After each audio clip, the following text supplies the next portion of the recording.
Good morning friends, welcome back to my another vlog. ਹੋਰ ਸਾਰੇ ਕਿੱਦਾਂ? ਚੰਗੇ? चलो तुसी चंगे तो असी बहुत ही चंगे।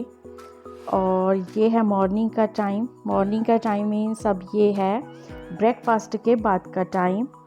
और सभी हम इंडियन लोगों के यहाँ जब ब्रेकफास्ट हो जाता है तो उसके बाद किचन का इतना बुरा हाल हो जाता है कि समझ में नहीं आता कि काम कहाँ से स्टार्ट करें।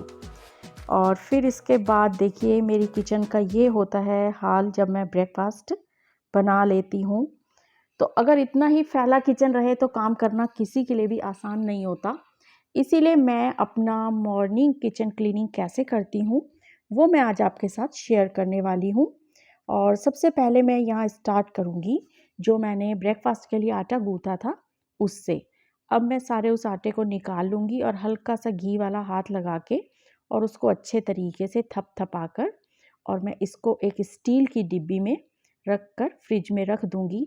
मैं इन सब चीज़ों के लिए स्टील की ही चीज़ें यूज़ करती हूँ। मैं प्लास्टिक ज़्यादा नहीं इन चीज़ों के लिए यूज़ करती क्योंकि मुझे वहम सा रहता है। और हमारी जो सासू माँ हैं मैंने उनसे सीखा है कि स्टील के ही बर्तनों में खाने पीने का सामान सुरक्षित रहता है।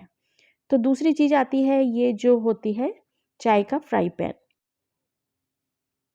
और फ्राई पैन जाएगा सिंक में क्योंकि अब बर्तन धोने की भी बारी आनी है। लेकिन उससे पहले मैं क्या करती हूँ कि चाय पत्ती को मैं छन्नी से निकाल लेती हूँ और एक दो बार वॉश कर लेती हूँ। और इस चाय पत्ती को मैं थोड़ा सा अलग रख लेती हूँ। एक तो ये मेरे जो प्लांट्स हैं उनकी खाद बन जाती है।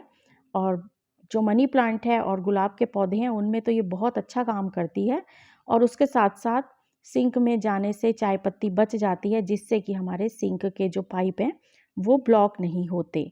और इसके साथ ही जो मेरे किचन में यूज़ होने वाले कपड़े हैं जो साफ़ हैं उन्हें मैं साइड में कर लेती हूँ। और बाकी जो ये बर्तन अब जैसे ड्राई आटा है जिसको धूड़ा भी बोलते हैं हमारे पंजाबी लैंग्वेज में, उसको और जो साथ में नाश्ते के टाइम यूज़ होने वाला घी का डिब्बा है या नमक मिर्च वाली डिब्बी है उसको इस कपड़े से मैं साफ़ कर लूँगी क्योंकि ये कपड़ा अब मेरा धोने के लिए जाएगा। और किचन के कपड़ों को धोने के लिए मैंने अलग ये बाल्टी बना रखी है।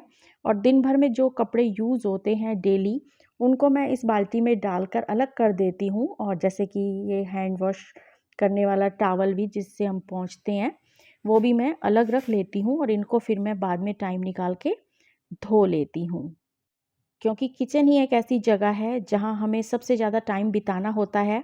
और हमारा यहाँ फूड तैयार होता है और हाइजीन का भी हमें काफ़ी ख्याल रखना होता है।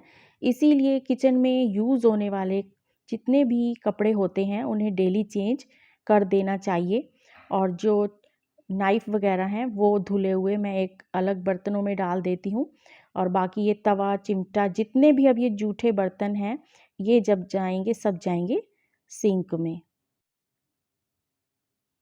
और ये जो मेरा अब दूध का पतीला है ये दूध अब कम रह गया है तो बड़े पतीले से छोटे पतीले में मैं शिफ्ट करके इसको छोटे पतीले को फ्रिज में रख दूँगी। इससे जगह भी काफ़ी बच जाती है और आइडिया भी हो जाता है कि आपके पास दूध कितना है। तो बस अब मैं सारा सामान समेटती हूँ क्योंकि समेटने में ही ये थोड़ा सा टाइम लगता है। इसके बाद तो काम बहुत स्पीड से हो जाता है। और ये जो पतीले की मलाई होती है इसको मैं निकाल लूँगी। वैसे तो मैं इसमें आटा गूँथ लेती हूँ 1 रोटी के करीब का, पर आज राइस बनाने हैं इसलिए मैं इसमें आटा नहीं गूँथ रही और इसको ऐसे ही निकाल के मलाई वाले डिब्बे में ट्रांसफ़र कर लूँगी। अगर हमने कहीं जाना होता है या कहीं से आना होता है, अगर किचन हमें साफ़ मिलती है तो हमें काम करने में बहुत ही आसानी होती है और सुकून सा मिलता है। और ये है मेरा चॉपिंग वाला चॉपर। इसमें मैं प्याज वगैरह ज़्यादा चॉप करती हूँ। इसको मैं हमेशा धो के धूप पर ही रखती हूँ।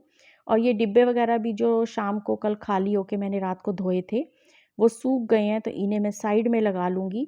और नहीं तो ये जो मिक्सियाँ वगैरह हैं इनको मैं हमेशा धूप पर ही सुखा कर रखती हूँ। एक तो इनमें कोई भी जंग नहीं लगता, दाग नहीं लगता, स्मेल नहीं आती।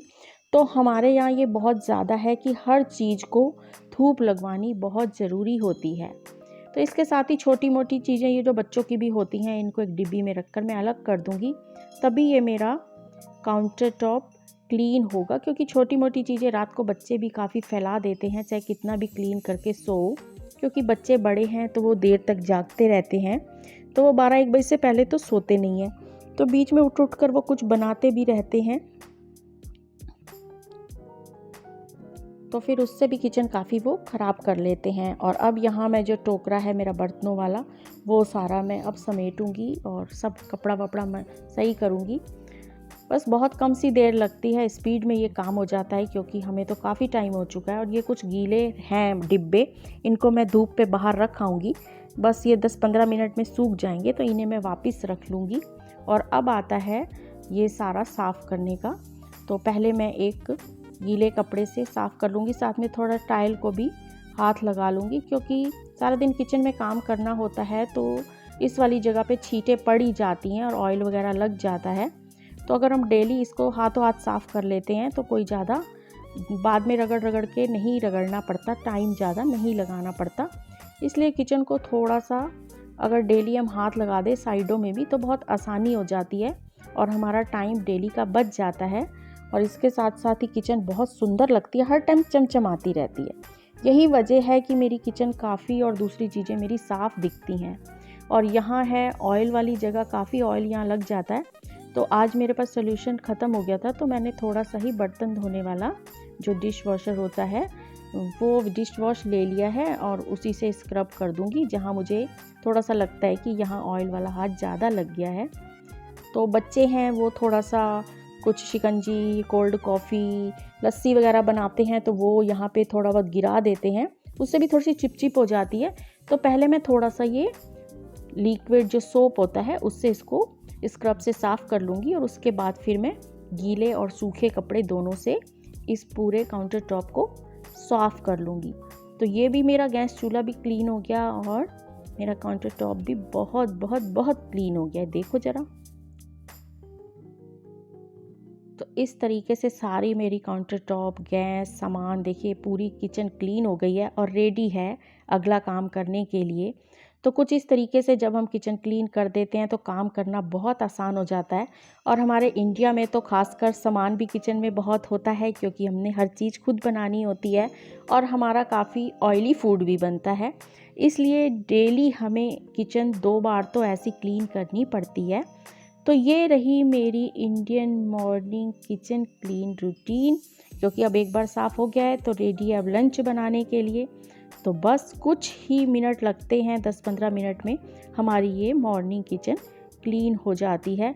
तो ये देखिए मेरी किचन क्लीन। तो चैनल को प्लीज़ सब्सक्राइब ज़रूर कर दीजिएगा।